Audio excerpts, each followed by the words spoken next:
What's up everybody, Yasin Nizami here. Thanks for joining my channel. In this video, we are going to cover what's happening in Turkey. Now, I'm not talking about Turkey at your Thanksgiving dinner, my US friends. Happy Thanksgiving, by the way.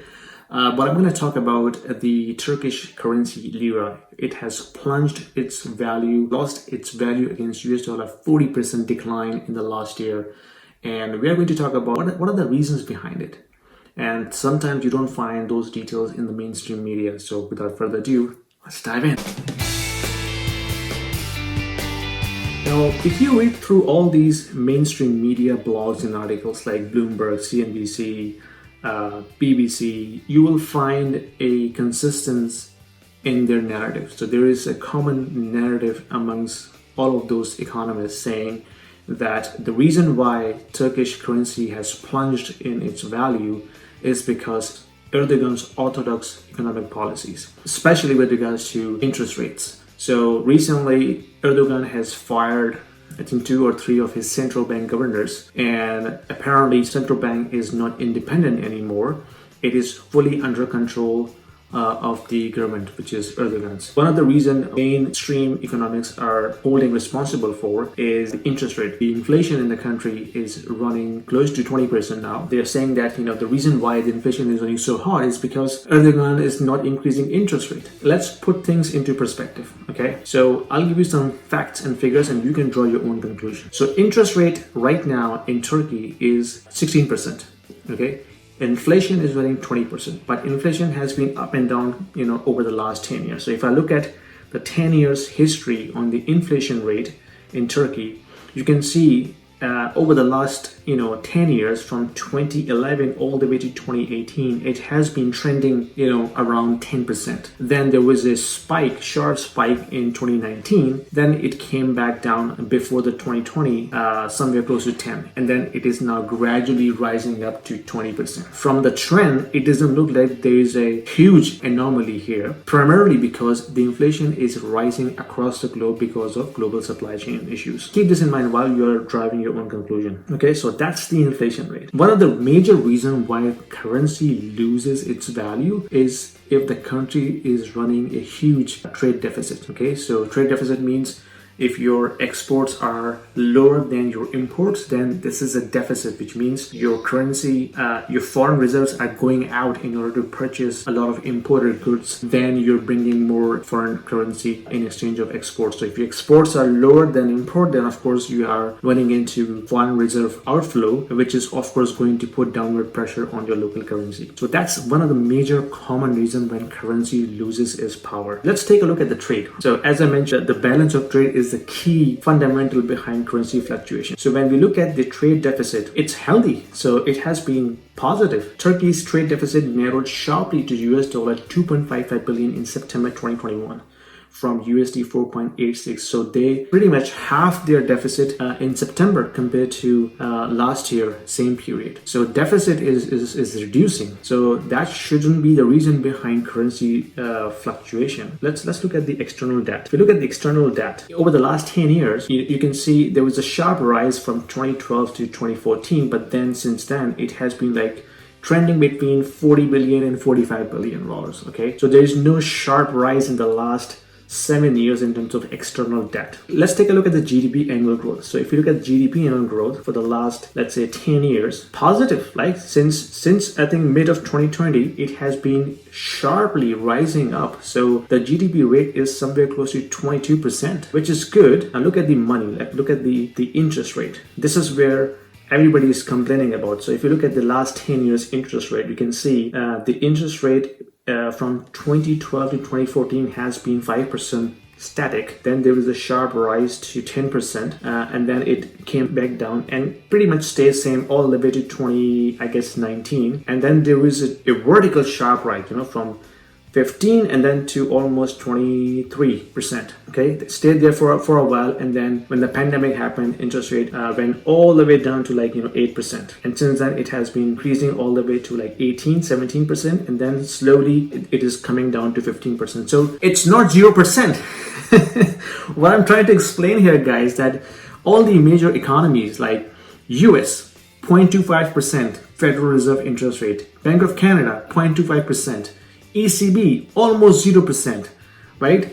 All the major economies have kept their interest rate at the floor. And when you adjust this with inflation, the real interest rate are negative. Turkey has much higher interest rate already. And then these economies are blaming Erdogan's policy. He's not increasing the interest rate further. So they want interest rate to go like 50%. Crazy, crazy. One thing I personally think the reason why the inflation is running hot, except the supply chain issue. Supply chain issue is one of the major reasons why inflation is running hot globally.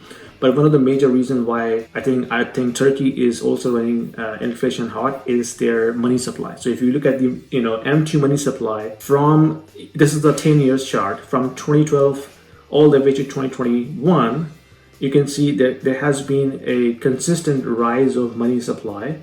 And then from 2020, it has been rising significantly. So I'm pretty sure they are doing quantitative easing or maybe printing money directly into the commercial banks. So there has been new money being entered into the system.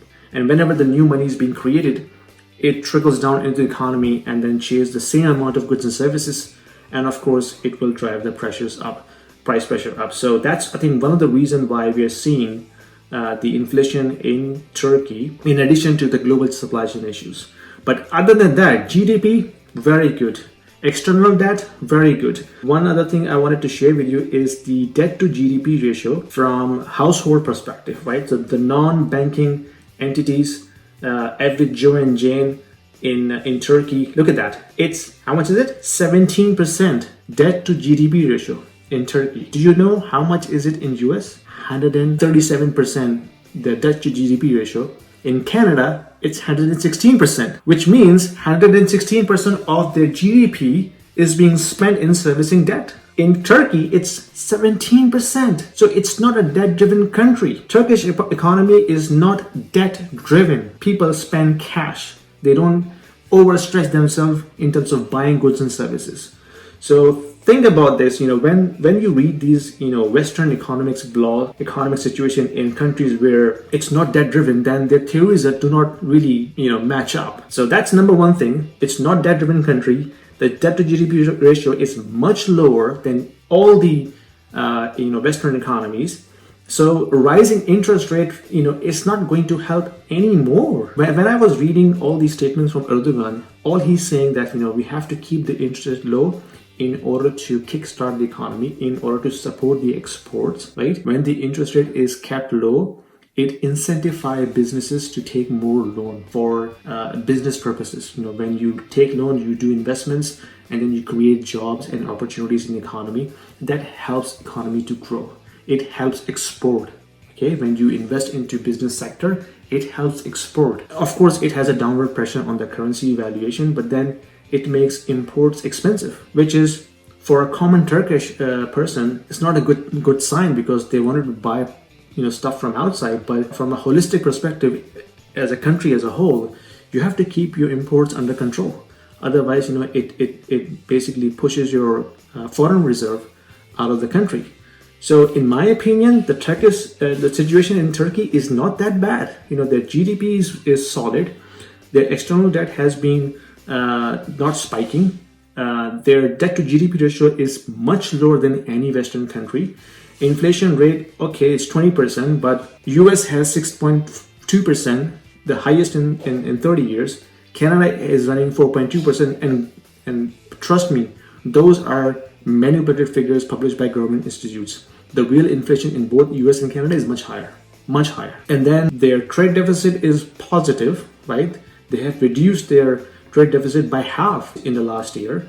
So all the economic fundamentals in Turkey, it's showing, it's a growing economy, and still the currency is punished and sharply within the month of November. Now you have to ask yourself, is this really a manipulated scenario in the forex market, or is it pointing towards some economic disaster? So you can get your answer yourself. If the currency is being dumped in the market, somebody's basically buying US dollar in the local market and dumping Turkish Lira, which is why it's losing its value. There is no trade deficit which would push it. There's no negative GDP growth. There's no household debt to GDP issue. So I don't know. So you can draw your own conclusion. I wanted to just share with you some facts and figures. And these Western economies, sometimes they have agenda and sometimes they don't know what's happening in those countries, because those Western economies have grown up in the debt-driven economies. The countries like Turkey and especially in Pakistan, they're not debt-driven countries. They are not. That's what I wanted to share with you to help you guys understand what's happening in Turkey. So understand, what's happening. Always try to find another perspective and make your own conclusion to understand what's really happening. I hope this is helpful. And if you like it, give me a thumbs up, hit subscribe, and I'll see you in my next video. Take care.